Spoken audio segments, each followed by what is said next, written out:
Alors là, c'est une annonce que personne n'a vu venir. On pensait que Joe Quesada bossait pour Dupuis et Matt Cave sur une série qui s'appelle Disciple, qui est une adaptation de Hamlet, et on sait qu'il travaille dessus, et que ça doit sortir à un moment.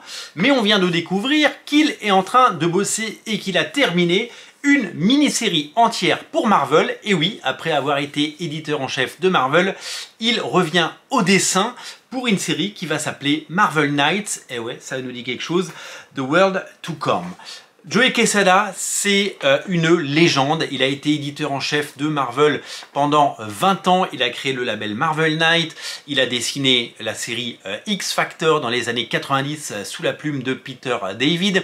Il a créé Event Comics et le personnage de H. Et puis en 1998, il crée donc le label Marvel Knight. C'est lui qui relance Daredevil avec Kevin Smith. Il en fait un succès, plus de 100 000 exemplaires à l'époque, alors que la série n'était quasiment plus publié à l'époque. Il relance le Punisher avec Garth Ennis et Steve Dillon, les Inhumains avec Jaeli et Paul Jenkins, Sentry, toutes les séries Black Widow, Ghost Rider.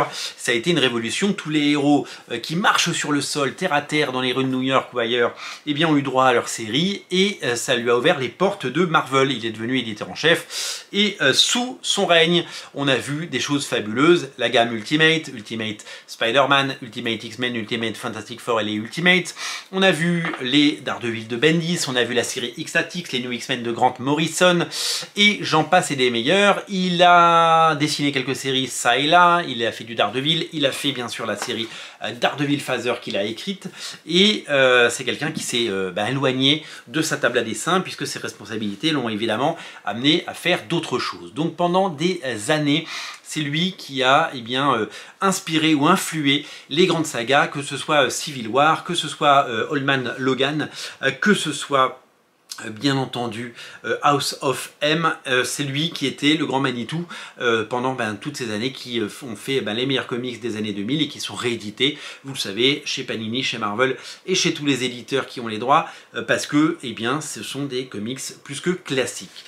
Il y a quelques années, il a pris du recul par rapport à Marvel pour se consacrer à des séries. Il avait teasé le fait qu'il allait bosser sur une série, mais on avait un petit peu oublié. Et puis comme il avait utilisé le mot Amazing, et que c'est le nom de son label avec Dupuis, eh bien on pensait qu'il allait seulement faire de la bande dessinée franco-belge et qu'il allait évidemment s'attaquer à autre chose. Mais là, on apprend qu'il revient sur une série dans 6 numéros qui s'appelle Marvel Knight, avec le logo Marvel Knight, The World to Come, qui devrait dessiner l'avenir de l'univers Marvel. Une série qu'il va coécrire et dessiner. Ça faisait depuis Daredevil Phaser qu'il n'avait pas dessiné. Rendez-vous compte que le dernier travail qu'il a fait, eh bien, c'était Daredevil Phaser. C'est fou de se dire que depuis toutes ces années, il n'avait pas fait ça. C'était en 2004, ça fait 20 ans qu'il n'a pas dessiné une série. Il a fait des pages, il a fait des couvertures, il a fait plein de choses, mais qu'il a fait de l'art séquentiel, de la BD découpée avec autant d'épisodes. Eh ben, c'était il y a 20 ans. C'est fou de se dire ça. Au scénario, c'est Christopher Priest qui, évidemment, va être aux manettes. Puis Christopher Priest, vous le connaissez parce qu'il a fait du Black Panther à l'époque de Marvel Knight. C'est un grand scénariste Marvel et c'est lui donc qui va scénariser cette série, et les couleurs sont signées par Richard Isanov, le coloriste attitré de Joe Quesada, qui avait déjà œuvré sur son Daredevil Phaser et plein d'autres choses, sur les Origins, Wolverine Origins, hein, vous le savez, un autre projet initié par Joe Quesada, et sur plein d'autres séries, puisque ça a été vraiment un coloriste très très important.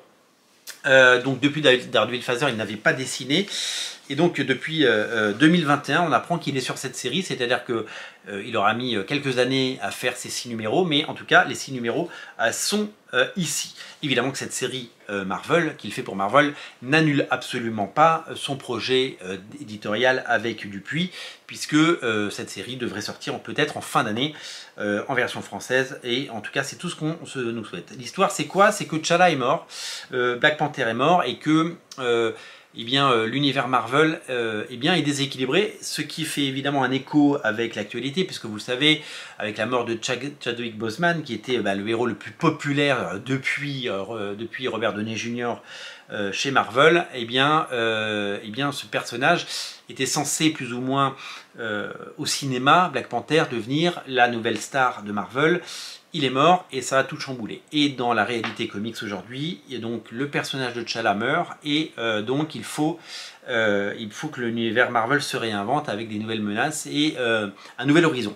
Captain America devrait jouer un rôle très important. Je vous invite à aller voir le lien sur le site de Bleeding Cool où il y a plein de pages qui sont teasées, plein de pages qui nous montrent que c'est très joli et que ça fait plaisir de revoir de Joey Quesada. Voilà pour les informations. C'est une grosse news, hein, c'est une grosse big news qui n'est pas annoncée à l'occasion d'une convention mais qui nous est tombée dessus et vraiment ça fait plaisir, ça fait super plaisir de voir que il se passe des choses et que il y a cette série qui est en préparation et qui nous arrive en juin. Ça arrive en juin, je ne sais pas si je l'ai dit, mais en tout cas ça arrive en juin. Voilà, Marvel Knight, The World to Come va redéfinir l'univers Marvel.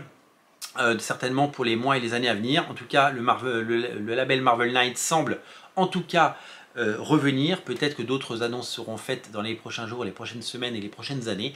En tout cas, si on peut retrouver un niveau de qualité comme cette parenthèse enchantée qu'on a eue entre 1998 et on va dire 2012, eh ben, on dit pas non. Voilà, tout simplement. Merci à tous d'être aussi nombreux à regarder Radio Comics. Merci pour votre fidélité. Et moi, je vous dis à très bientôt pour de nouvelles émissions. Salut!